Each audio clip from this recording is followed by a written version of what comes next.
And now we're live. We're still trying to All fix things right. as usual, but we're live at least. Hello.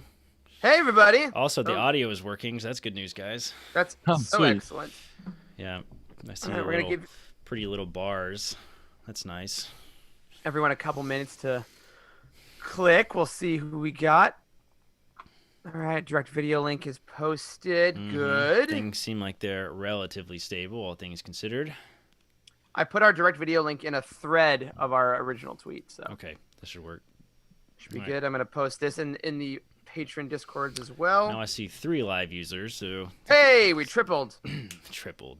That's fine. Fantastic. Yes. Tripled. Hey, has anyone checked on Adam? Is he awake? Is he okay? Is he alive? We should text him. Do we have his number? Can you text No. overseas? It's an Australian number, so I assume it's You like gotta use like 6? group I don't know. or something like that. Mm-hmm. How's that work? Can I text him from my iPhone, just like a normal iPhone? Can I No. iMessage him? No? I don't think so. Adam, can we text you? Are you here? Can you hear us? Are we just shouting into the void? Into the void. I hope so. Is anything real? Anything real? I don't think so. We're just... It is weird doing this in the middle of the day. It is weird doing this middle of the day, but I can't believe this worked out. This is so strange. How strange is it that we're able to do this in the middle of the day, and not only that, this is the only hour that we have together for the entire week. Freaking insane. Like, that's possible to do. Is freaking 2:30 on a... What day is it? Monday? Monday. Yeah. Monday. Yeah, I don't even know what day it is. That's not good. Hey, oh, Emma's at the grocery store. Shout out. Hey, what's Nice, up? Nice. Yeah, a couple All people popping right. in. Looks like we got 6 or 7 live folks now, so not a You few. know what we're going to do then? Let's get I started. think we're going to pop it in. Let's pop right in, everyone. Let's pop in to episode 40 of the Living Force podcast on this glorious Monday afternoon. I am one of your hosts, Eric Eilerson, and with me, finally reunited, is the squad, the doctors. Dr. Corey Helton, hello. What is up? Oh my gosh. You amazingly. Holy crap. We'll talk about that in a minute. And Dr. Charles Hankel, hey, buddy. Hey. How are we doing, gentlemen? Listen, Charles has been in immortal hell for weeks, it sounds like. I just worked 88 hours in the ICU this week, so That's a lot. that was fun. No, it wasn't. Nope, not at all. I'm happy to be here. I'm happy to be spending my one day off. Can we talk about Yep. let's talk about for like 30 seconds the exploitation of residents in medicine. Can we talk about that? Let's do it. That's my favorite topic. Oh gosh, yeah, it's just not good. It's really not good. Yeah, I read. Was that it? I read. Yeah, that's it. Yeah, that's it. about it. That's it. That covers it. That's all I can publicly say, But no joke though, I read somewhere that like on average, like residents, all doctors that work for hospitals, particularly residents, generate like on average like $2.5 to $3 million a year for a hospital, right? I don't know if this is real or not. So if that's true, and we all make only like 50 grand, this is pretty average for the whole country. That's not a good percentage. It's just not great. No, it's not. I think, Charles, you're getting paid less than me technically by hourly. I calculated my hourly wage is like $14.50 or something like that, which is that's awful, man. It's awful. I don't even want to calculate mine. You know what I want to do? I want to talk about Queen Shadow. Just for like I want to. That's what we $30 want an to hour. do. escape. I want to escape this universe for a while. All right, right. everyone. Well, Charles, you are so in luck because, as our patrons demanded, this is our third redo of the Queen's Shadow Roundtable. We'll go over the history of this in just a second. But first, I want to give a quick shout out because since last week's show, we have another new patron. Guys, it's Paul Matthews. Paul Welcome. Matthews. What up, Paul Matthews? We've seen you in Discord, man. It's been great chatting. You've been reviewing on the site for a while, so welcome to the Patreon level. Absolutely. We're hoping to get out some good content for you soon. Not that good though. No, we got to keep the bar relatively medium so we can always advance. That's right. That's right. Set the expectations low. Manage your expectations of UTD. Precisely. But if you are relatively new to this podcast, you may be wondering, Queen Shadow, didn't that come out last year? Why are we doing a roundtable, which we usually do for new canon books, on Queen Shadow? Well, hypothetical question last year when Queen Shadow first came out, we attempted to do a full roundtable. And when I say attempted, I mean we recorded an entire roundtable. And that audio got like lost, deleted, corrupted, like something bad happened with Queen Shadow, right? That's right. Curse of Queen Shadow happened. And the best part is not just once, but twice this happened. Exactly. Because the first time we had like 5 people on the team. This is back when we had larger roundtables. They were a little less organized. So then afterwards, Charles and I said, hey, listen, we'll do a one-on-one roundtable again and pretend we don't know each other's thoughts on the book. And we did it again. And like Corey said, it got deleted a second time. So we figured out time. I think we, technically, I think that means that we've talked about Queen Shadow for more time than any other Star Wars books that ever. 100%. Absolutely. No question. That's ridiculous. But we decided that it was cursed. We moved on. We wrote a review for the site, but we didn't talk about the book anymore. And then at the tail end of last year, we decided, you know what? We're starting a Patreon. We're getting some good community support. We'll throw a Patreon goal of some amount of money, and if they hit that, we'll do a Queen Shadow podcast again. Maybe we'll hit it by the end of 2020. And we hit it in like a week. So Yeah, we did. y'all wanted it, and we are here. We all reread and or re-listened to the book in the last couple of weeks to refresh everything. Charles got new prompts, and we are going to do it. And I'm amazed that it's finally happening. It's everyone pay very close attention to the audio, to the bit rate, everything that needs to go right. Just watch that very closely. If audio just cuts out, guys, just tell us because it's going to happen probably. My power is probably going to go out.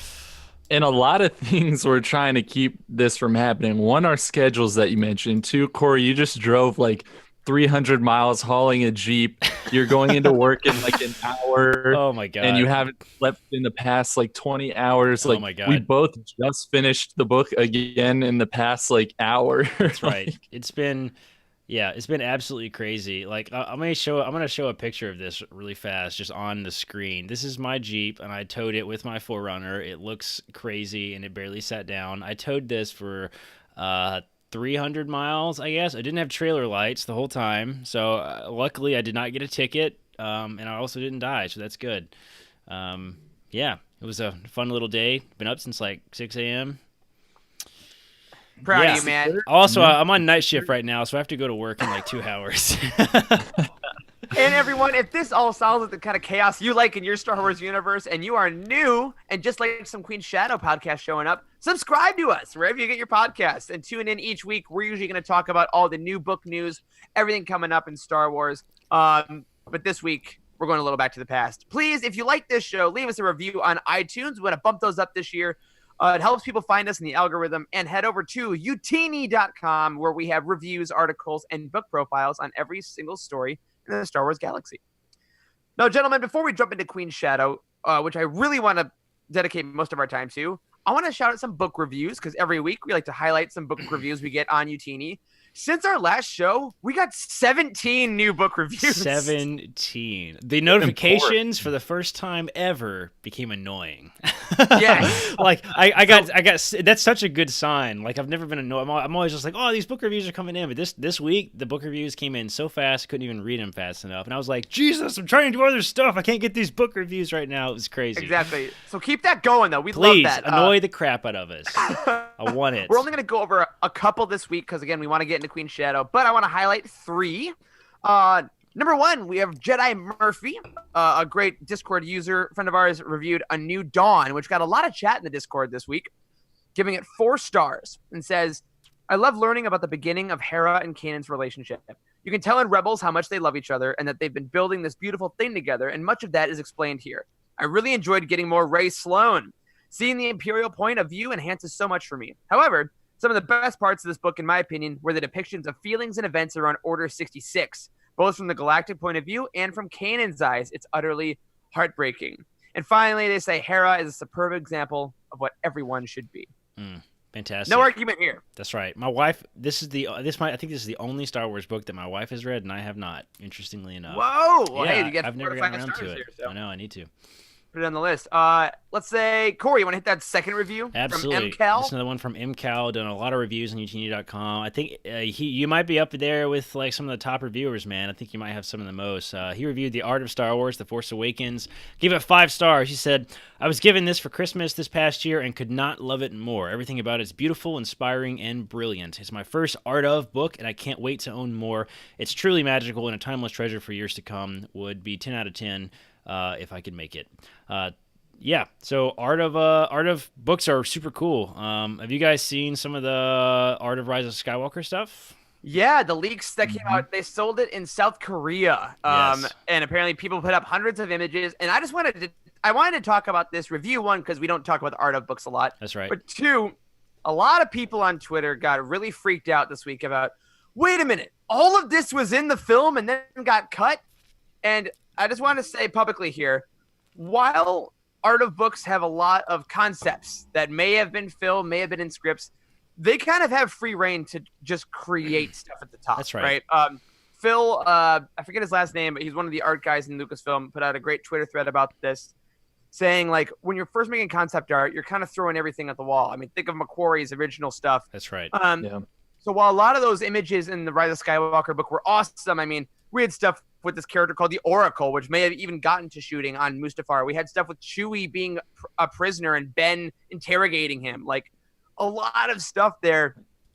We at Utini would say, regardless of your feelings on the Rise of Skywalker as a film, don't get too frustrated or angry about stuff in the art of book, because some of that stuff may never have even made it to a script. That's right. That's right. And I think we're finally reaching the time after the Rise of Skywalker. I know I am personally, where, like, you know, I'm getting over the things I disliked, and I'm thinking about the things I liked more, and like I'm starting to fit it into my own head canon, which I think is an important thing to do. You know, just not worth being angry over, guys. Just be happy and choose to like stuff going forward, and you know, get over it, because it's not going to be fun if you're just mad every time you think about a film that you weren't as crazy about. So it's an important lesson to stick to, especially in times after films like this, when we start getting, you know, the novelizations coming out in a couple months, and that's going to be a little different. And there's going to be a lot of rage about, well, this should have been in the movie, and try not to get too caught up in that, because, you know, you guys might have heard our conversations, some of the things that we were unhappy with in our 3-hour review of the film, and you know, it's important to let go of those things and try to enjoy it, which is what we're all going to do here. So I can't wait to get my hands on the Art of Rise of Skywalker. I don't own any of those books myself either, and I've been wanting to buy that one, so I can't wait for that to come out. I don't know about you guys. Be coming out in March. Absolutely can't wait. Now, Charles, you want to, speaking of novelizations that we love and make us very happy, do you want to round out our book reviews?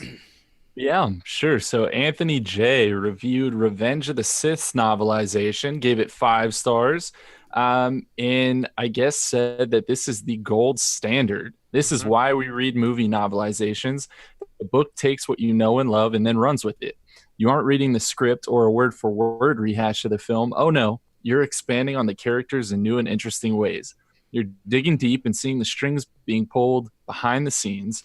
Most important of all is you're going straight back to the movie you loved in the first place, with breathtaking new realizations and insight to a story you already thought you understood. Put perfectly. Yeah. Great, absolutely. Well-written review for a pretty perfect book. And yeah, as we were saying, the Rise of Skywalker novelization, we're going to see where it fits in that pantheon in a couple months. That's right. And I can't freaking wait. And everyone, if you want your reviews on this show, if you want to add to those notifications we're getting all week, look up your book on utini.com, scroll down to the bottom, and add your own star rating and user review. You can also email us at livingforcepod@utini.com, tweet at us at livingforcepod, or join our Utini Discord community, which is exploding every day, by going to utini.com/Discord. All right, last couple things before we get into this book. Utini updates. Everyone, the final Bounty Hunt Patreon exclusive episode for The Mandalorian is up. Me and Charles talked about what we thought about the whole season and what we're looking forward. And keep an eye out, because, friends, we are going to be doing some Clone Wars recaps coming your way. As of right now, I think we're going to do 2 big episodes, one about the first 3 seasons, one about the second 3 seasons, to kind of get you ready for season 7 in less than a month. What? Crazy. So, yeah, keep an eye on those Patreon feeds. And if you missed it last week, the next book for Legends Look Back, another Patreon show, will be Splinter of the Mind's Eye. You can order it right now at its official book profile at youtini.com if you want to catch up for the show. Absolutely. These are both really fun Patreon exclusive shows. We have productions of Utini. The Bounty Hunt's kind of like an extra content in the expanded universe, and even though it's named Bounty Hunt, we didn't create it only for the Mandalorian. We really created it to talk about other stuff in the EU as well. So we're gonna try to hit some Clone Wars stuff before that comes out, which is really exciting because I didn't follow the Clone Wars when it first came out. Did you Me guys? neither. Yeah. So No. digesting it episode by episode is gonna be unique and fun, and I can't wait for that. No question. And if you want that content, join us over on Patreon every month. For just $2, you can join our Jedi Initiate level where you get early access to episodes of this very show. And for $5 a month, that's where you become a Guardian of the Wills and you get those extra Legends Look Back and Bounty Hunt episodes. All right, everyone that is live right now, including Adam Dyson, Timothy Dunlap, Patrick Ortiz, Emma, Juliana. Adam, we're glad to see you got a little more sleep and are now spreading hashtags. Good to see Charles, hashtag more Charles, and hashtag Charles for president. We love you guys. Hang tight for just a second. Do I need to resign? I feel like I might need to resign. I feel so loved here. No one does this when I go somewhere. I'm leaving. Well, you know what? We're going to take a really early break to see if we can get Corey to stay on the show, and then we will be back with all things Queen's Shadow. Be back in a sec.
And we are back live, and I appreciate these lovely chats we're getting. Except for you, Timothy. He says, into the bin with Corey, hashtag not my Charles. Appreciate that, buddy. Thanks a lot, man. But there's also some Corey for Prime Minister and Corey for the Senate, so, cheers. Cheers. Man, cheers, everyone. But I am glad we are back to talk about this book here. Wait, no, sorry, this is the wrong book. This is my advanced copy of Queen's Peril. I got sent rub today. it in everyone's faces. Sorry. Huge shout out to Disney Lucasfilm, Alyssa Hurwitz, their publicity manager, setting up this uncorrected advanced proof of Queen's Peril, which is the prequel to Queen's Shadow. Yeah, that was just a brag. I'm very happy that I got it. Very excited. It was not even a humble brag. That was just a brag. No, straight up. But we are actually here to talk about this book, everyone, Queen's Shadow by E.K. Johnston. And as we always do at this time on our roundtables, Charles, I am sending it over to you, man. Wait. You have to show up your shirt. Oh, wait, yes. Yeah, for everyone Eric. watching on the video stream, I am wearing, boom, our brand new We Are Brave shirt with all our handmaidens on it. Look at that. Love it. Look at that. Love it Look at that. so much. It's beautiful. Wait. I gotta pin him. Hold on. Pin me. Wait. Pin video. All right, show it Am again. I pinned? Am I pinned? All right, Now there we you're pinned. go. Look at that.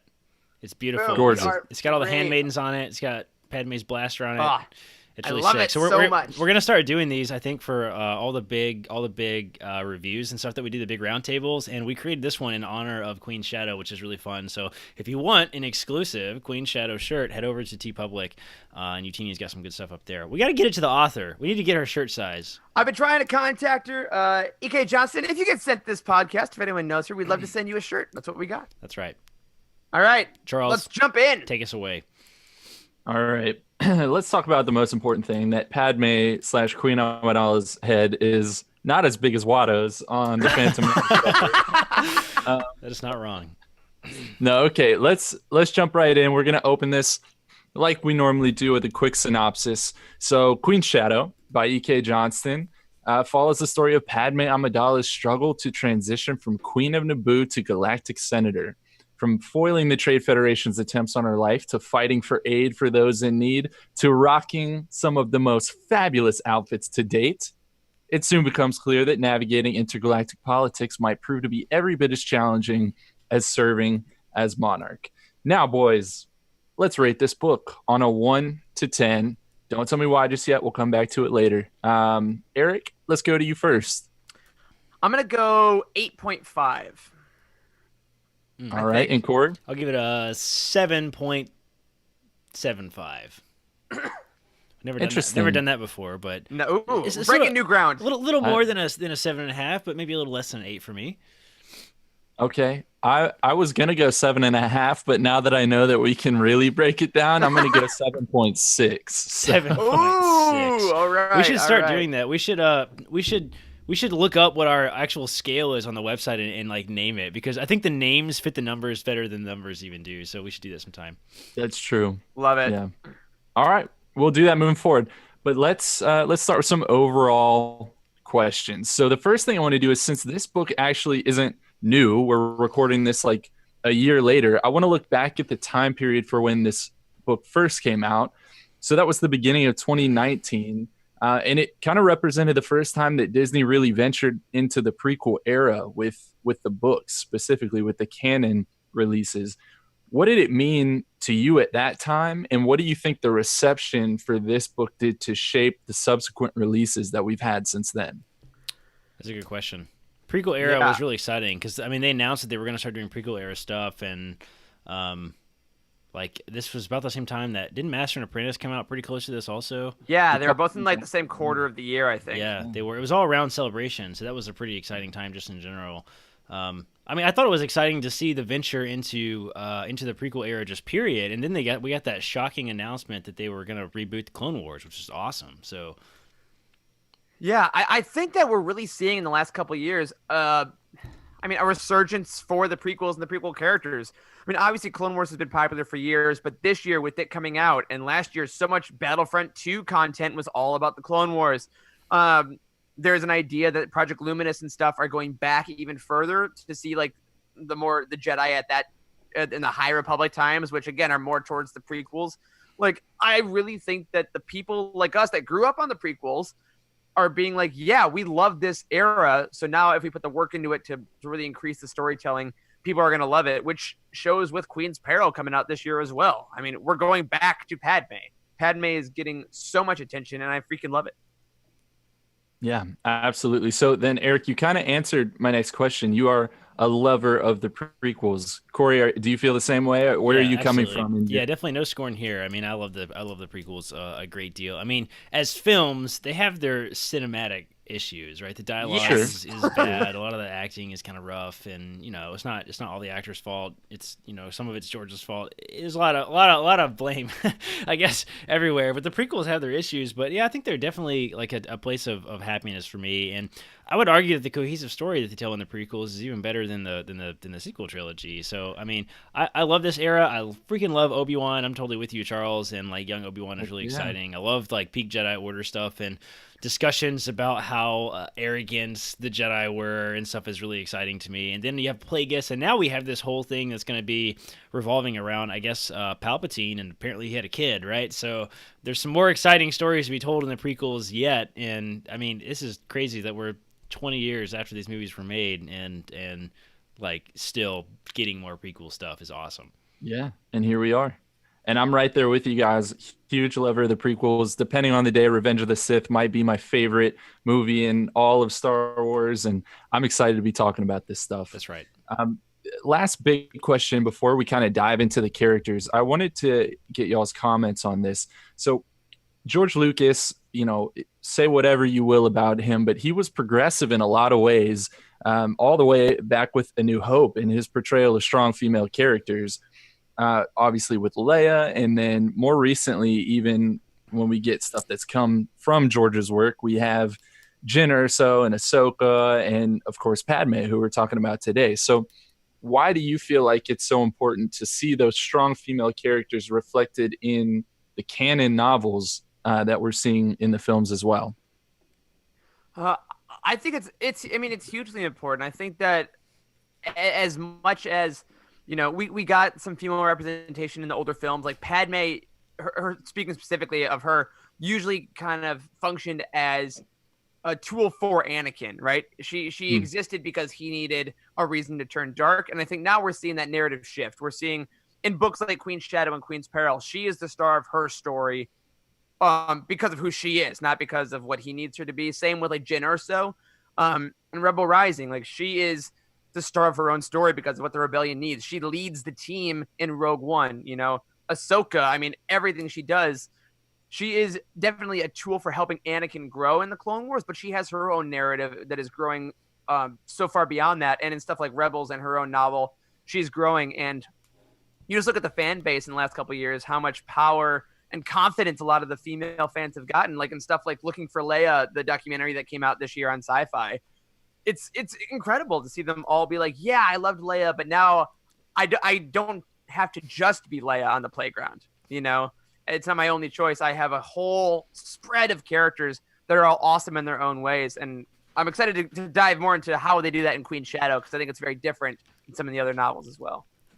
Yeah, I'll totally back all that up. I mean, we had Princess Leia in the original trilogy, and I think having such strong female leads in Star Wars, like I like that we don't really have sexism in Star Wars. Do you think that's a fair statement to say? There's not like in canon, right? Sexism doesn't really seem to be a huge issue, right? There's definitely racism, and I guess from the Star Wars point of view, it'd be really more like xenophobia, I guess. Xenophobia, yeah, because it's multi-species and stuff like that. But like, there's not really been a lot of themes of like women, lacking empowerment in Star Wars. And I think that's an important message, and that's been awesome because we've had that since the very beginning. Yeah, like Leia takes the gun and says, "Into the garbage chute, flyboy." Like she takes over the mission. We have Mon Mothma is leading. We have Hera is the lead. Like no one ever says, "Are you sure she can?" Are you sure she can do this? It's always like, "You're the leader, great, got it." Like, right. Everybody follows it without question. That's a really beautiful message, and I've always enjoyed that. Absolutely. So let's go ahead and jump into characters then. Let's talk about some of these strong female characters. And I want to start off by talking about none other than the handmaidens themselves. Now, first of all, can anyone here name them all? I'm and certain Eric can. And look down at your Utini shirt from TeePublic right now. I want to know if you can do it. All right, here we go. I'm certain Eric can do it. Let's see. I'll see what I can do. We got Padme, Sabe, Rabe, Yane, Sashay, Verse, Corday, Dorme. Jesus. Is that all? You're missing one. And Irte. Okay. Irte. All right. Good Lord. I couldn't have done that at all. I couldn't have done that at all. We should can we walk through them? Yeah. We can walk through them. Yeah, because actually my next question kind of plays into that. So we can talk about them individually. I want to know, do these handmaidens feel like distinct individuals to you all, or do you kind of feel like they're a little bit interchangeable? To some degree. I mean, I feel like they're definitely they're not interchangeable. Point. Yes, they are interchangeable because that's the point, but they're also very individual, and I appreciated that, especially on this reread. I noticed it much more. However, the challenge of their names and the things that make them the most interchangeable, being their names and they look alike, makes it hard to make them stand out more. And it's taking me a long time just to figure out what a couple of them are. So Eric is like our resident expert in who the handmaidens are. So can you walk us through like kind of the key characteristics of maybe most of them, or at least the most important ones, I suppose? Yeah. Here we'll do like some tweet length, like small descriptions, right? Because I agree. Hilariously, the point is that they are all kind of in the background and can fade in, which gives them power. So they shouldn't be recognizable to most people, but as readers, I see how that can be difficult for some folks. But basically, we got Sabe as number one, right? She is like the right hand of Padme. She's got her spying talent. She's kind of your all-around best handmaiden. She's the one that's going to be flipping with Padme the most. She was Keira Knightley in the movies. She's the best. We go to, let's say, Yane, right? Yane is the one. She wants to help children. That's her thing. Because we find them at a point in this book where they're kind of done being handmaidens for the main crew. So what do they want to do after? Yane wants to help children. And with her is her partner, Sashay, who's the youngest, but they are definitely in a romantic relationship. And she wants to help Yane kind of start this, but she also wants to go into politics because she thinks that she can help Naboo further. She was also one that was tortured during the Battle of Naboo by the Trade Federation, and she didn't give up any names. And so who's that? Sashay? Sashay. Sashay. Okay, Sashay is the young one. That's the one I can't remember. She's the youngest. Rabe is the second best shot or third best shot. She's like kind of a more warrior person. Mm-hmm. She's the one that didn't ever double, but she was kind of like head of a lot of more combat operation stuff. And I believe she does music as well. Music, that's right. She's gonna be the musician, which is like very heralded on Naboo. I love that they like music and art are like way more revered than politics. We got a lot of Naboo culture in this book, honestly. It was really good. Absolutely. Which leads to Erte, who's the artist. She wanted to find a way to incorporate art and science with her whole blue algae thing to kind of help out the ecosystem, but while also creating visual art. So I thought that was kind of a cool way of commenting on it. Which one is that? Erte? Erte. Erte is the blue algae one. Okay. Yeah. That creates that. Let's see, which ones do I have? And I am looking on the shirt. Okay, and I'm on the new ones. And then when Padme goes to the Senate, she gets new handmaidens. We get Dorme, who is in Attack of the Clones, Revenge of the Sith. She's the one that is kind of the new.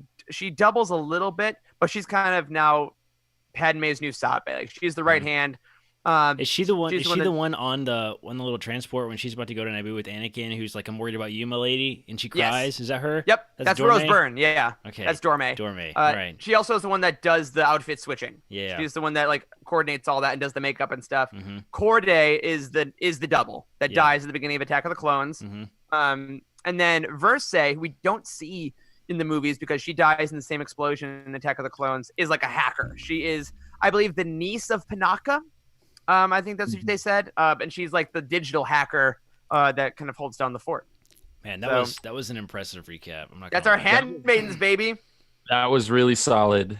So then, okay, my next question is, who was your favorite and why? Because my personal favorite was Pabe. Corey, what did you think about Pabe? Pabe? Yeah, okay. Pabe. I'm not that stupid. Okay. I'm gonna go there.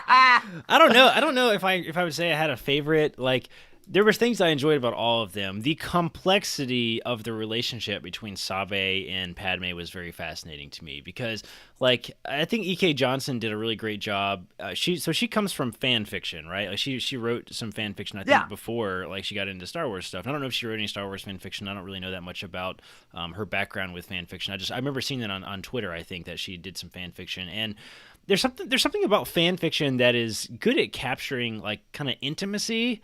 Like, like it's not erotic intimacy. It's something different. Like it's hard to explain in any other way than just friendship like intimacy. And that relationship between Sabe and Padme is very evident. Like almost it is almost romantic in some ways, but it's also much deeper than that. So just thinking about the complexity of that in this book was really fascinating to me, and I enjoyed that a lot.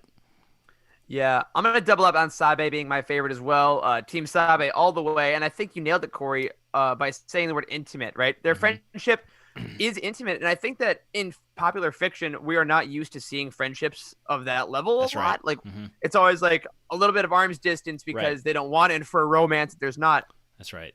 But I think that you're right. Johnson does such a great job of showing that Sabe would die for her, and she says that repeatedly, even to Tanra, who becomes her romantic partner in this book. She's like, "Oh, I will always choose her, and she'll always choose Naboo," and that's just how life is. And that was a really beautiful way to put it too. I mean, she said that like because when she was talking to Padme about her relationship with Tanra, like she said something along the lines of like he knows that he'll always come second no matter what, and like he's coming into the relationship knowing that, and that was a fascinating way to put it because Yeah. I don't know, she's so loyal, and that's very cool. I enjoyed that a great deal. Yeah, it's like it's friendship. I would honestly put it up there with a level of like Han and Chewie of like Yeah, we are life partners and Mhm. other people will come in and out, but you are my person. Yeah. And they decided that again at an age of like 14 years old when Padme first got elected, which is said to be explored in Queen's Peril. So that's one of the reasons I was so excited for that book.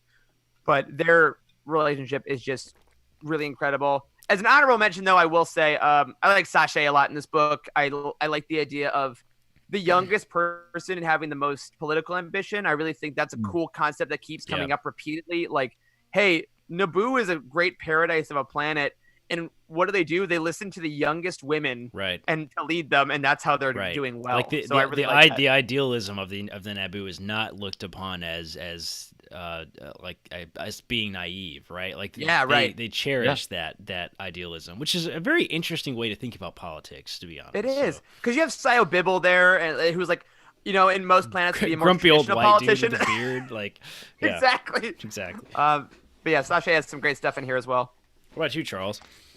I think my favorite is Sabe. I mean, she's the most important. I think the one that we learn the most about, and I think who may still have more to come to learn about. And I'm excited about that prospect. So I think she's got to be my favorite. But what blew me away was, so when I read this book the first time, I did not listen to the audiobook. And this time around, I did off and on to help me get through it. And so I knew her real name was Tsabin. And I said Sabin because I assumed if your name is Sabe that it must have come from Sabin. But the audiobook proved me wrong. Her name is Tsabin. Yeah, Tsabin. Tsabin. Why is she not Tsabe? It's a great. It's a great Why is the question. T made silent all of a sudden? I don't know. Is it because it has to be duosyllabic? Maybe. I think it needs to be. Maybe. I don't even know what the hell that word means, Eric. That's like 2 syllables. What did you say? Duosyllabic? Duosyllabic. Yeah, Man, like that's monosyllabic. a hell of a word. I needed that on a word of the day calendar or something. There you go. Man, Duosyllabic. strong vocabulary usage from Eric Eilerson right there. That was excellent. Yeah, I don't know. I mean, I got the vibe that they wanted their names to be different enough that like it almost wouldn't be recognizable to their friends and family in some ways. Like even close people that know them. I don't know. Well, and the naming conventions on Naboo are so interesting in this book too, because Padme says at the end, like, I forget who she's talking to, but she says on Naboo, people are called what they want to be called. It's Clovis, yeah. Oh God, Jackass. deep. I hate him so much. Yeah, she says people on Naboo are called what they want to be called, and I find that to be an interesting thing as well in this book. That all the handmaidens took names based around Padme when they became her handmaidens, and even Sabe says Tsabin, her birth name, is now something she uses as an undercover identity. But even her family knows her name is Sabe now, and it's not questioned. And I found that to be, I mean, again, in the times we are right now, where a lot of like questions about what's your real name, where are you from, and like all these kind of markers of self-identity are valued so much in this book, and I think that's interesting. Again, for a lot of readers that may not be like us. Yeah. No, I think that you guys kind of hit the nail on the head. I was kind of just messing around, but it is really interesting how it's just that straightforward. Like, you know what? We call you what you want to be called. And if you are so loyal to Padme that you want to change your name to Sabe, like that's who you are now. That's your new identity. So I love that. Crap bag. Call me crap bag. Careful, Corey. That might actually start happening. Hashtag where's crap bag? Not my crap bag. Not my crap bag for Senate. All right. So, I mean, with Sabe clearly being the most important, being the right hand of Padme, do you guys think that the other handmaidens were jealous at all of that relationship that she had with Padme? Do you think they felt second tier at all? Maybe in some ways. I mean, there was one scene in the book where it talked about like that they had spats occasionally, like it was. But you know, they're still teenagers. That's right. Teenagers in any group of teenagers are gonna bicker. I mean, yeah, sure. So I don't know. I mean, it's interesting seeing them at the end of the term, right? I think maybe Queen's Peril might illuminate that a bit more because we're seeing them after they kind of know they know the deal after what is it, 4 years, right? 2-year terms. Um, Yeah. so after 4 years, they basically get what's going on. So I don't Right. think any one of them are trying to question Sabe at this point. But maybe at the beginning, I could see Yeah, you know them. what? And something else that's kind of interesting is I don't think that they were really depicted. The handmaidens really depicted as having a sort of seeking approval like relationship with the queen. Like it wasn't. Absolutely. It was more of a selfless servitude kind of relationship rather than a we want to be best friends. You know what I mean? So Yeah. Sabe and Padme just got particularly close, and maybe that was even just because of the trauma that they had of her swapping places during that critical time around. Yeah, like that Trade was her Federation. role. Like Right. you're gonna be a double, so naturally you have to know my voice, you have to know my Right. gait, you have to know my thoughts. So when you're in each other's thoughts, I mean, I feel like the other ones are like, all right, I Yeah. get it. Yeah, totally.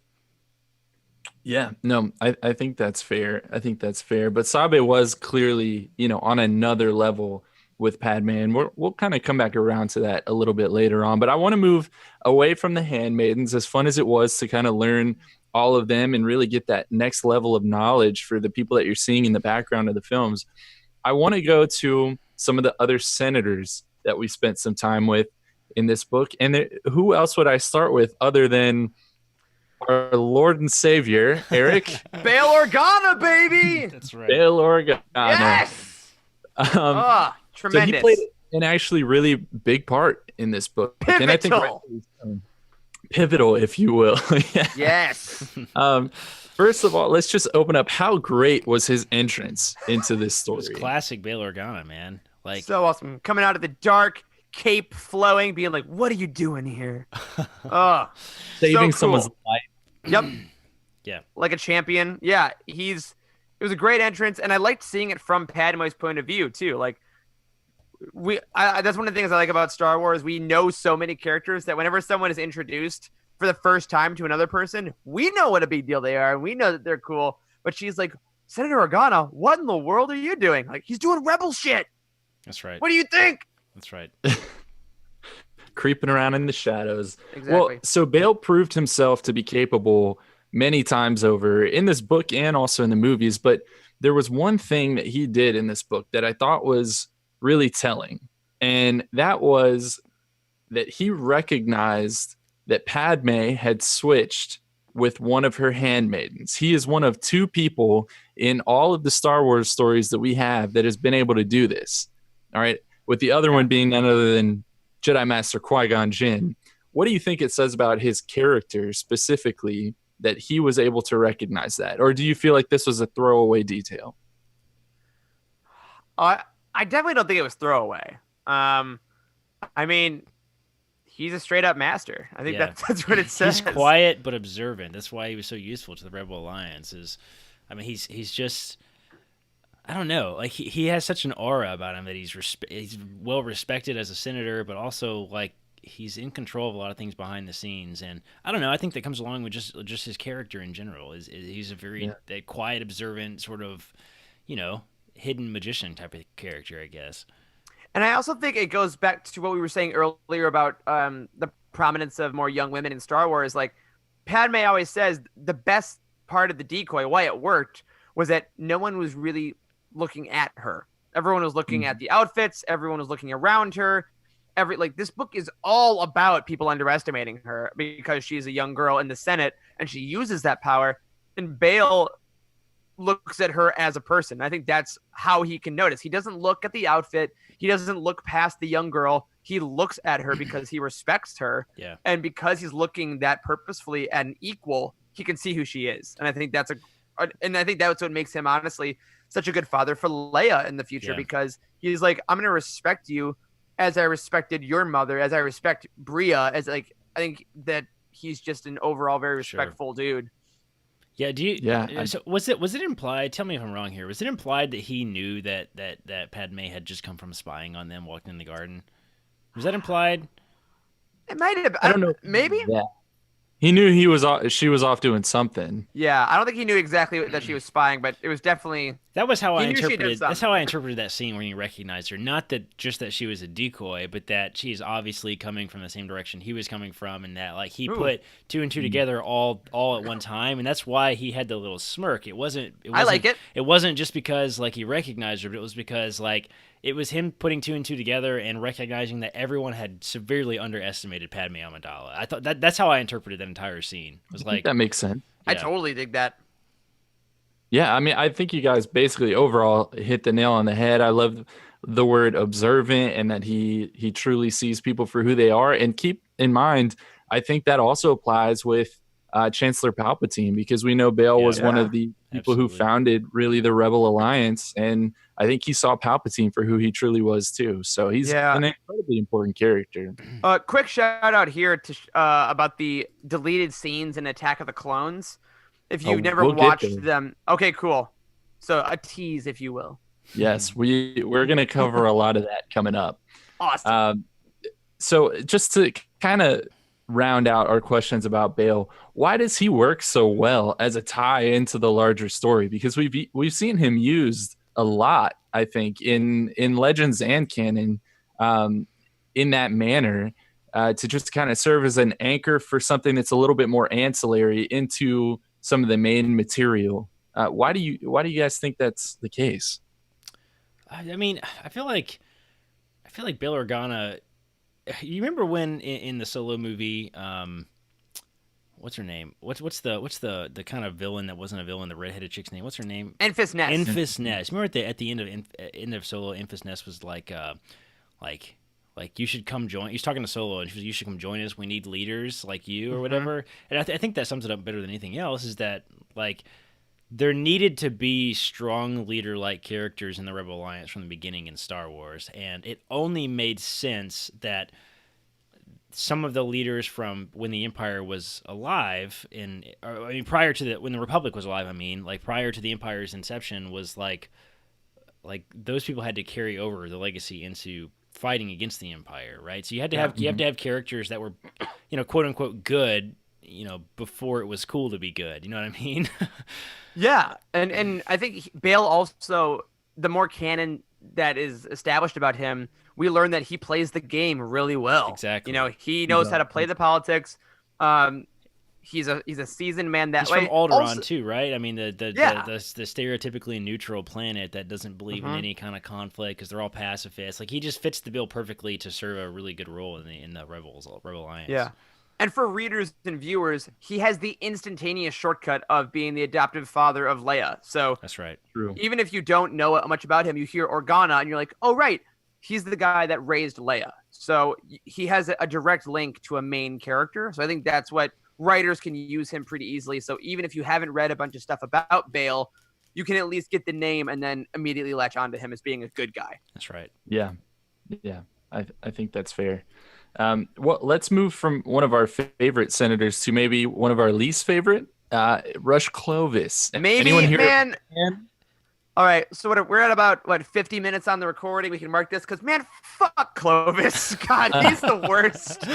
He really He is. is so bad. He's so and- scummy. In the little scene we got at the very end where Padme said something like, "How dare he assume like the status of our relationship and like plan a kiss on me without my consent." That was a beautiful way to put that. It's like, Yeah. yeah, he's It's just a he's very scummy, modern man. way to look at it. It is. Like Yeah. he's the guy at work that's like, hey, we've been staying late ordering Chinese for 3 weeks. Like, I assume we're gonna bang, right? Because we're getting like, paid. We're I'm getting a paid guy. to be here, so that means that it means sex, Yeah. right? That's what that means. Yeah. And I think that again, that is another very real thing that's put in this book. Like the scene Absolutely. you're talking about there, Corey, like I could tell a woman wrote this because I'm Oh, like, yeah. this has probably happened Oh to my you, God. or you know That's someone right. that's happened to. Listen, I don't know that there are any women that this doesn't happen to because like Right. men suck, all right, and Yes. they don't understand boundaries at all, and it's such a Yeah. it's just such a this has really come to light, I think, in our generation more than any other generation, and we have such an Right. age of like talking about consent and stuff like that. Even in medicine, Charles, I'm sure you can back this up. Like it's so important that like we talk to our patients about consent, especially my pediatric patients. Like you're supposed to. When you talk to somebody that's under 18, especially like 15, 16, 17-year-old girls, like you're always supposed to have like a time where you ask the parents to like step away so you can talk to the patient alone by themselves. And like Yeah. I always talk about that stuff, especially with young women, is because like listen, it's okay to say no, and you should feel comfortable and safe saying no, because like it's a thing. It's such a thing. Like dudes are awful, and Clovis is such the such the perfect example of that. And it's so funny that Anakin beat the shit out of him in the Clone Wars. Oh, it's so satisfying. It is. It is. It's most satisfying now. Like Anakin, yes, Anakin was a giant whiny jealous baby in that arc in the Clone Wars. Like, but then that moment where don't use your Jedi tricks. He goes, fine, I'll just beat your ass. Like, it's so good. So, spoiler alert, really quickly, because people who haven't made it to season 6 of the Clone Wars, you probably haven't seen that fight yet. And in addition to that, you haven't seen Clovis's ultimate fate. So again, spoiler alert, skip ahead 30 seconds. But when Clovis dies, dude, Anakin 100% could have used the Force to save him. Oh my God, yes. Oh, and like he just easily fell to his death. And I was just like, bro. Anyways. Good. But yeah, I think this is a good and again, all this to say we hate Clovis. He is really well written. I think that you hate him. You love to hate him. It's not a quality thing. But I think stuff like that, because this book is a YA novel, and maybe some younger men would pick this up because it's Star Wars. Maybe they read Clovis and you're like, man, I hate him.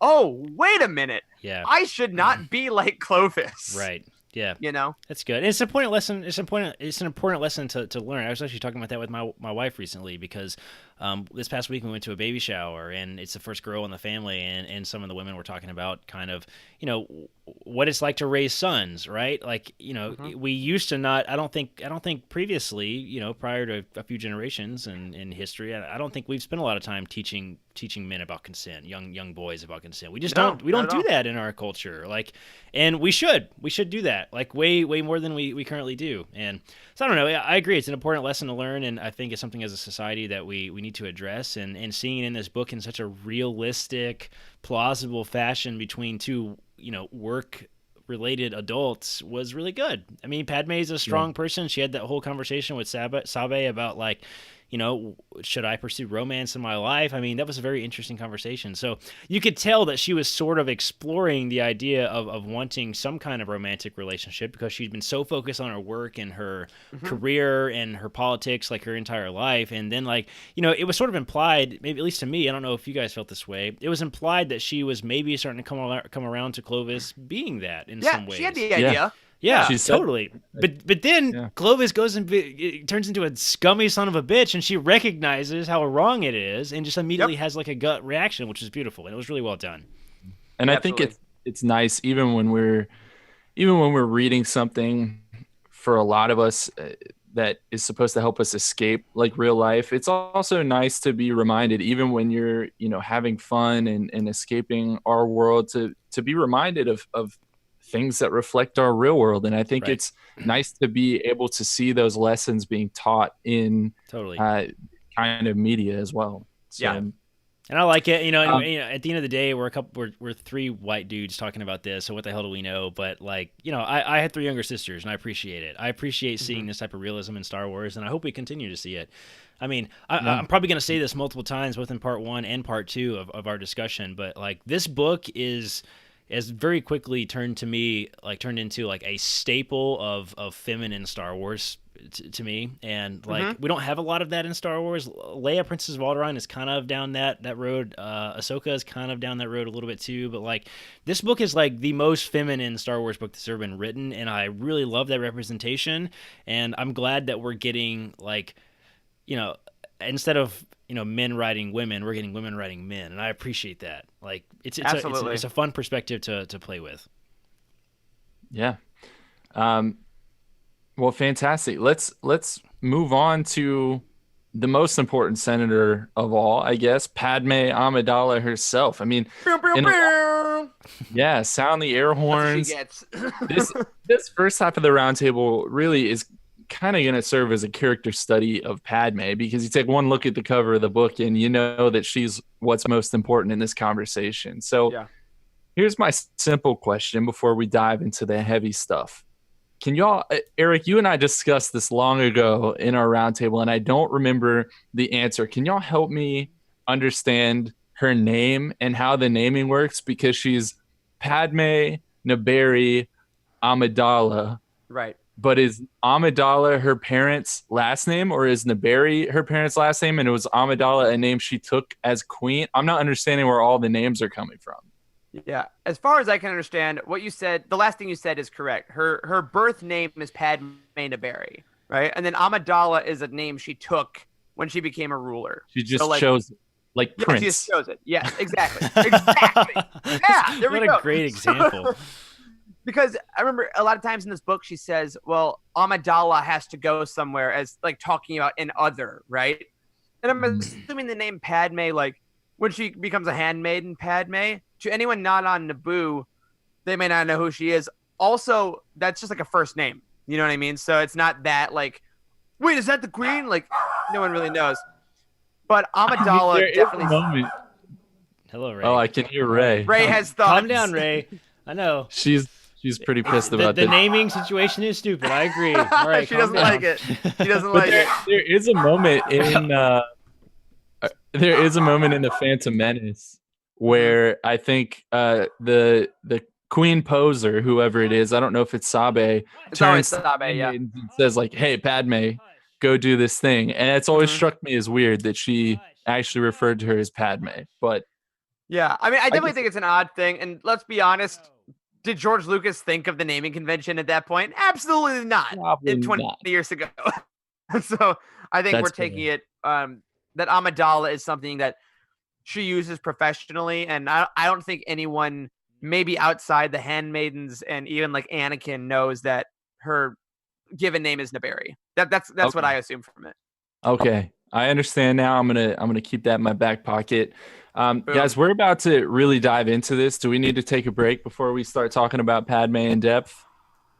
I don't know. How you feeling, Corey? I'm good. If you're ready, you I'm guys are good. You good. know what? Let's dive. Let's keep We going. are pushing Let's be right like, through. Okay, we are brave, Charles. we are brave. So let's talk about the character Padme overall. I actually want to talk a lot about how she was represented in the films and then how this book was based on that and reflected in that. So um, I want to present you guys an argument and I'm going to take you through it. And we're going to talk a lot about deleted scenes, etc. And I'm not trying to cause an outrage here. I just want to make a point Yeah, right. that a lot of Mhm. people think that Rose's character was done wrong in the Rise of Skywalker because her scenes rather were reportedly cut out and left on Mhm. the editing room floor. But I think the exact same thing was actually done with Padme in the prequels, specifically episodes 2 and 3. And people just don't fully realize it who haven't taken the time to watch the deleted scenes. So I want to walk y'all through some of these and show you how much of Padme's story was cut out of the prequels. And y'all Love can it. jump in whenever you want, but the train is moving. So keep up. In Attack of the Clones, the first scene I want to talk about, it's called Padme Addresses the Senate. And it's when Padme is just a total badass and makes a huge speech to the Senate. It basically tells everyone to vote down all these security measures that they've been allowing that are basically leading up to the Clone Wars. Like she fully predicts that the Clone Wars are about to happen and that it's inevitable if they keep up on this path. And it's just one of those like huge moments, I think, for her character where you see her really taking charge as a senator in front of the entire Senate. And we don't get to see it in the film. It Hmm. was cut, it was Interesting. gone. The next thing I want to talk about, the extended arrival on Naboo. All right, that's when Padme and Anakin first get there. Some fun facts. Padme said she never saw a waterfall before coming to Theed. I think that's fun. Two, Hmm. she states that she was not ready to be queen when she was elected. She talked about that in this book. Anakin says that he heard that the people of Naboo tried to amend the Constitution to keep her in office. That's also stated in this book. And then Padme reveals that she wanted to have a family after she was done being queen, Yeah. but that the new queen specifically asked her to become the senator again in this book. That's Like true. so many things from deleted scenes ended up in That's this that's book. because E.K. Johnson really does her research. She knows her Yeah. stuff. Yes, like Yeah. there's a ton of references. Like, she must have watched Phantom Menace like 50 times. Like seriously. Oh yeah, and I mean, I think honestly, even just going through those couple scenes, Charles, I know we still got more to go through. This is convincing me more and more the more I learn about this stuff that this is a hot take, guys. I do Uh-oh. think the future of Star Wars lives better in long form storytelling than movies, maybe. I I think that agree. a lot of this stuff it was cut out because again, I mean, Attack of the Clones is already the longest, well, the second longest Star Wars movie, right? The So first cut of Revenge of the Sith was 4 hours. Yeah. Oh my god! And they're like, we can't do that. We I can't do want that. that But then we look version. at Can something. we have that, please? Right. Yeah. And I think we can going forward, which is why Clone Wars works so well, because you can have those tender moments because you're not worried about a Absolutely. runtime. Listen, So, Star there's Wars. my hot Star take. Wars does well on TV. I don't even think it's a hot take. I think that's like kind of everybody's opinion right now. After the It's a success of the taste. Mandalorian, man, Star Wars and TV. Listen, I hope they like they said they're not making a movie for 3 years. I hope it's like 5 years before they make another movie, and we just get a crap ton of TV because like the story Let's that you go. can tell is fantastic when you got 7 hours to tell it. You know. Yep. Yeah. All right, let's run through some more scenes. So Padme's parents' house is the next one. So Anakin and Padme obviously go visit her parents. So we meet. I'm not sure exactly how these are pronounced, but her mother, I think, is Jobel. Her father, maybe it's Rui. I don't know. Her think so. sister Sola and her niece Rue, who we meet in this book when she was just born. Fun fact, they say that kids are a good judge of character. So in this deleted scene, the kids run out of the house, hug Padme, run right past a smiling Anakin, and start playing with R2. I just love that. Gold. That should have been in the movie. That's fantastic. But anyway- I think he's gonna be evil someday. Look, a droid. Listen, the kids can sense it. That's right. That's what I'm saying. Like he goes to pet the dog and it runs away. Like, but anyways, Anakin and Padme's dad go out and talk in the garden, and it's a total like dad cleaning his shotgun and lecturing his daughter's boyfriend moment. Except Right. for the fact that the dad is a pacifist and the boyfriend is a lightsaber wielding Jedi, which is to say, it's not like that at all. It's like the dad is like a circus performer and the boyfriend is like a Navy SEAL or something ridiculous. Yeah, like that. basically. And we see the dad reveal that he's a teacher at the local university and that he used to work for the Freedom Relief Movement. Again, all stuff that we see in this book. Freaking hippie. It's yeah. And then we get the next deleted scene. Padme's bedroom. Calm down, you hooligans. Oh It's not snap! Oh snap! Yeah, that's where we first learn that she's into choking, and then later on it gets worse. Oh my. Oh my god! Is this the?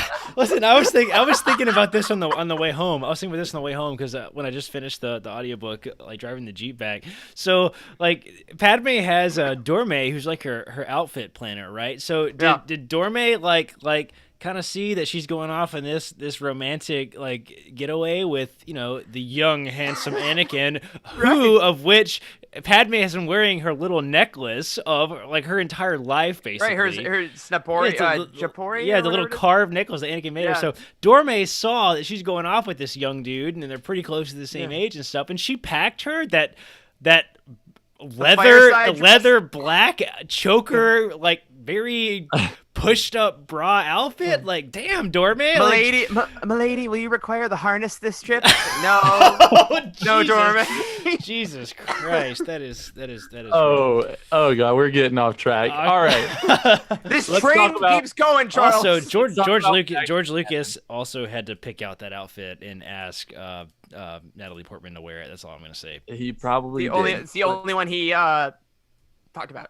That's right. So Anakin gets to see Padme's bedroom, including all the pictures on the walls, and that's what that scene really revolves around. He asks about one in particular when she's hugging these little aliens, and Padme explains that that's from when she went on a relief effort to relocate aliens from a planet Oh yeah. we now know was Shada B. Borin, which, Mhm. by the way, sounds like shouldn't be boring, which is hilarious. But she reveals that all those refugees ended up dying because they couldn't live without their own planet's sun. So again, a huge, cool story that was in this book came from this deleted scene. It's crazy. Yeah. Now we move on to Dooku interrogates Padme. This is still from Attack of the Clones. Again, Padme's a total badass. Demands Dooku hands over Obi-Wan. And Dooku is like, listen, I will do that if Naboo joins the Separatist movement. And I think that clearly shows that he respects her and views her as a worthy ally and potentially a deadly opponent. So Yeah, I thought that and was also fantastic. someone that has the power to sway an entire planet. Like, she's the Yeah. senator, but like, Yeah. she can't just say, "Yeah, sure." Like, but he knows that Padme has the influence. He respects her. I agree. Absolutely. Like, he is a Jedi, as we know now in Dooku Jedi Lost, one of the most gifted Jedi that there have been, and he's That's right. treating her as an equal. Yeah. It's because she's a badass. Yep. yeah, No she way is. around it. And now let's look at Revenge of the Sith. We're going to run through these quickly. The first scene, I don't have these names handy, but Padme tells Anakin that she's worried she's on the wrong side in the Republic and Separatist struggle. I think that's a huge thing to drop. This was like a Yeah. 25-second scene maybe that got cut, but I think it's actually really important for character development. In the next scene, we're going to get to some of the stuff you talked about, Eric. So Bail Organa is there. Some Jimmy Smits got left on the editing room floor somehow. Crying shame. It was too perfect. It's a travesty. What? But What is this? I don't know this. what, these scenes? Yes. Which is the one you're saying that shouldn't have been cut at all? So these next few, all of these I think shouldn't have been cut, honestly. But Bail Organa reveals that a decree was posted that put governors in charge of every star system in the Republic. So that's a reference to when the Moffs were brought back, and we learn about that in this book too. Quarsh Panaka was elected for whatever Naboo's sector was.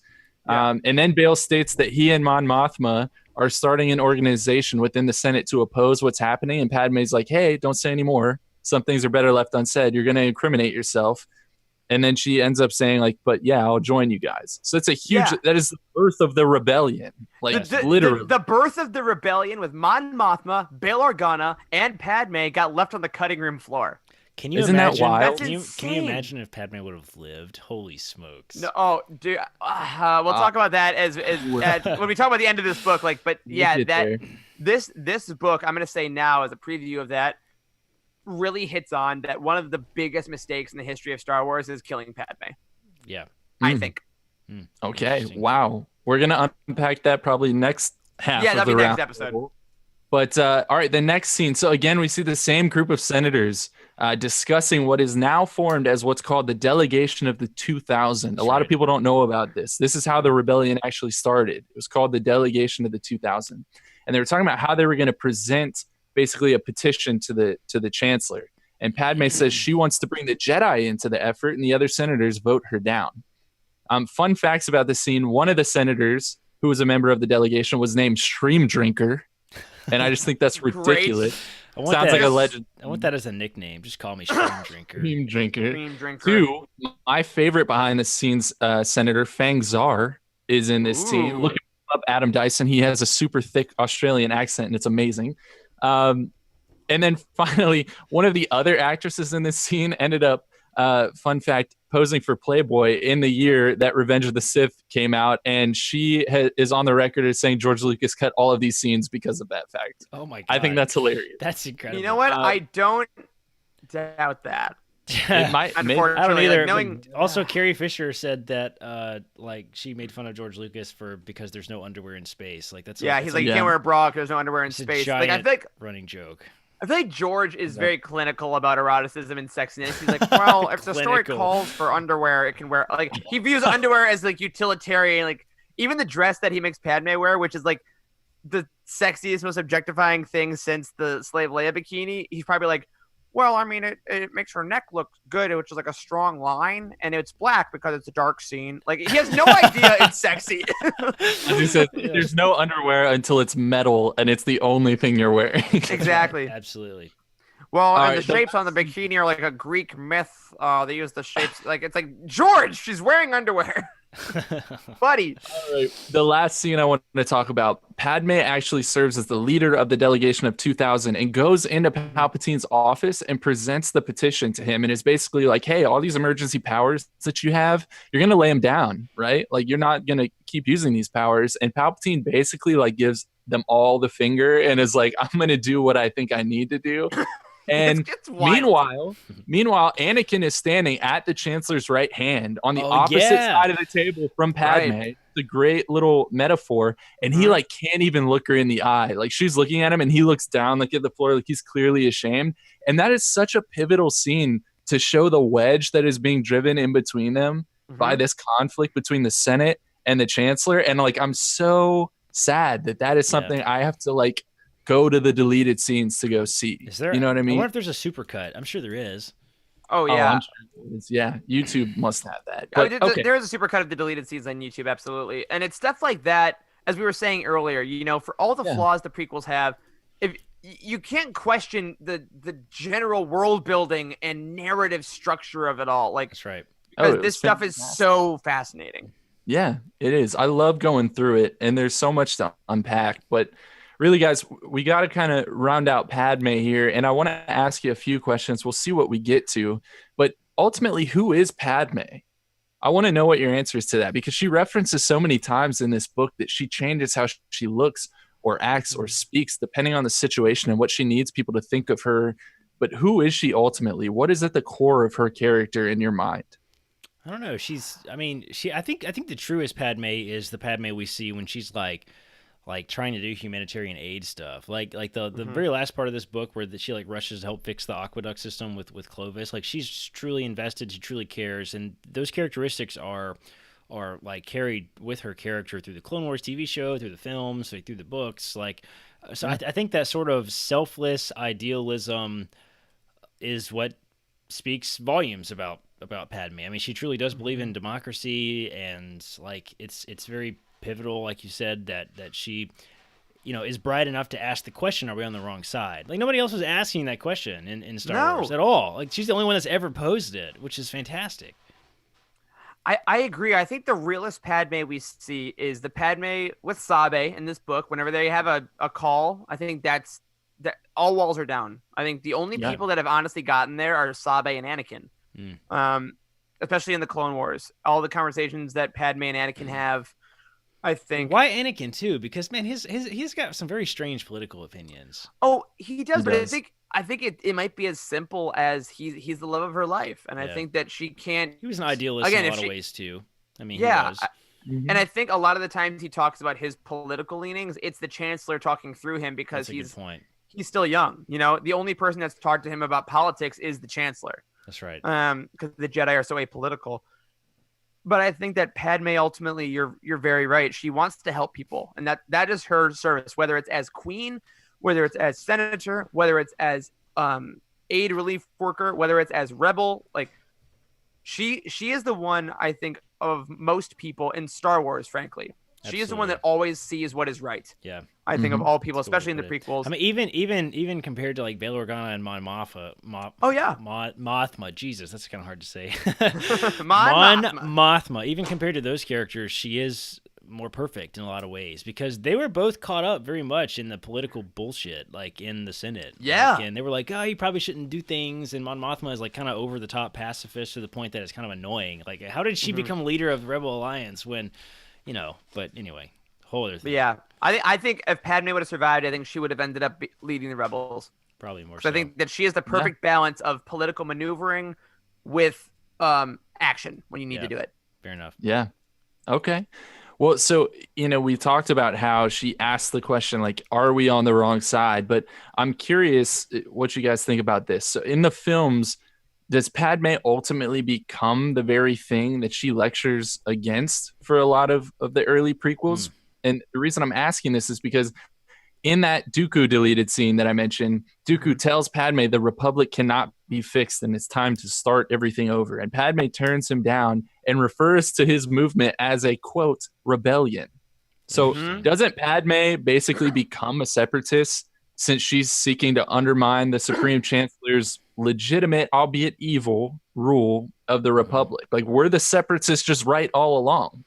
Interesting. I mean, I still find the whole dynamic about Dooku very interesting because like Dooku legitimately believes in his movement, but also he's got some ulterior motives also. Like so Sure. Yeah. it's very conflicting. It sounds like what we know about Palpatine and Dooku's relationship because we know very little. It sounds like what we know about them is that Palpatine essentially seduced him by that way of talking about the flaws of the Republic and that Yeah. ideology is what led him to leave in the first place and all that kind of stuff. So I don't know. I mean, did she become the thing that she swore to destroy? I don't know if I'd go that far. I think that she was starting to realize that the Republic was not sure what she wanted it to be, and that it was a lost cause. I think that's the bigger picture. That's it. And I think we see that a lot in this book too, because she is an idealist and she says if people need help, we should help them. And the idea that people say, well, wait, you gotta, fill out all this red tape. It's the political argument for so many people, even nowadays in the world, right? Like, Yeah. can't we just do right? And like, no, there's actually a bunch of people behind the scenes that are pulling the strings. So I think throughout her time as a senator, she sees that more and more and more. And unfortunately, at the point where she sees it most clearly, it's already too late. It's That's the right. same thing that happens with the Jedi and Sidious. Yeah. Like by the time they realize he's the Dark Lord of the Sith, it's already too far gone. And I think Yeah. that's the tragedy of both those situations. Wow. Okay, guys. Well, I think that we Whew. really unpacked that a lot for now. think so. At least we got to let Corey get to work, but there's plenty more coming in part 2 of this roundtable. I'm super stoked that fingers crossed this audio actually makes it out there. I I know. don't know. Don't speak yet. Yeah, and next week we are going to get more into some of this, again, story points of Queen's Shadow. If you're new to these roundtables, our first part is always more about the characters, more about the thoughts, and then next week we're going to get into some overarching questions about the book as a whole.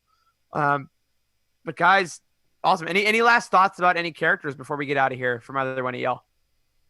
We didn't talk about really briefly. We didn't talk about any of Padme's guards at all, which I found that's to be true. very interesting. The Panakas, yeah, Tanra. the Panakas and Tanra. Tanra is the one with the eye patch in the films, right? Oh, that's Typho. No, That's Typho. Typho. Oh man, Yeah, I can't Tanra keep is them new all in the straight. book. I can't keep them all straight. I will say that I really enjoyed the dynamic of the guards and their like extreme loyalty. That's really all I was gonna have to say about that.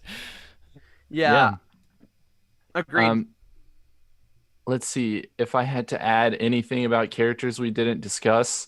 Maybe I want to throw this out there. Mina Bonteri. Okay, one of the very first questions we ever got on this podcast was whether or not there was some discontinuity between the Queen's Shadow book and the Clone Wars television series. Do you want to know who sent that question in? I went back and listened to figure this out. It was Juliana, wasn't it? It was Juliana. Yeah. Nice. Excellent asked- question. And she asked, like, was there discontinuity there? And at the time, we were like, oh yeah, we'll try to look into it and like get back to you. And we didn't. And That's so right. I'm sorry, but now we're Here getting we are. to it. That is a good And question. so I went back and watched the Clone Wars TV show, and I think she was actually right, because this book does say that, it shows how she meets Mina Bonteri. But if you go back and watch the episode of Clone Wars Heroes on Both Sides, Padme states that Mina Bonteri was actually her mentor while growing up on Naboo, which Oh is my God, really? not at all the case. Whoa. So, Juliana, you called it. Good stuff, and I'm glad that we were able to close that investigation. Yeah, that is a very good point, and I totally forgot about that, and that's very uncharacteristic of EK. Also, I will say, like, as much research as she did, like a lot of the stuff was really on point. That she pulled a lot of this. So I don't know how she missed that. A lot of checks and balances had to be missed for that detail to be missed. Yeah, so I'm wondering if this was the story group deciding, okay, maybe this will now. I think we always play by. You think it's retconning? I don't know about that. I think it is. Really? I don't know. I don't know Honestly, either. I think where Mina Bonteri and Padme met might not be super cares? high on their Who cares? on their list. Poe and Yeah, Rey can meet whenever they want. It doesn't matter. Exactly. Well, my friends, thank you for tuning into the part 1 of the fabled Queen's Shadow Roundtable. We'll be back next week with part 2. Keep your eyes out in Discord and Twitter for the timing on that. But on that note, that'll do it. If you are new to this show, again, don't forget to subscribe to us wherever you get your podcasts and tune in every single week to hear us at Utini talk about the Star Wars Expanded Universe. If you're looking to buy some of these books, whether it be Queen's Shadow or pre-ordering Queen's Peril, and you want to help support this show, look up your book on Utini, click the Amazon link on the profile, and we'll get a few cents to help keep the lights on. If you'd like to help us out more directly, you can find us on patreon.com/Utini or on TeePublic, where our t-shirt designs, including the Handmaiden We Are Brave shirts, are now live. If you are an Inquisitor tier or up, head over to Patreon right now to join us for Aftermath, our exclusive after-show hangout.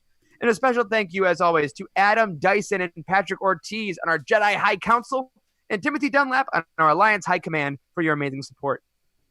You can find us on Twitter. I am at Eric Eilerson. Corey is at Doc Star Wars MD. Charles is at C. Henkel. A special thank you, as always, to Matt Davenport, our amazing editor, Freddie, our producer, and Wes, our community manager. Thank you to Corey and Charles for podcasting with me. And as always, may the Force be with you.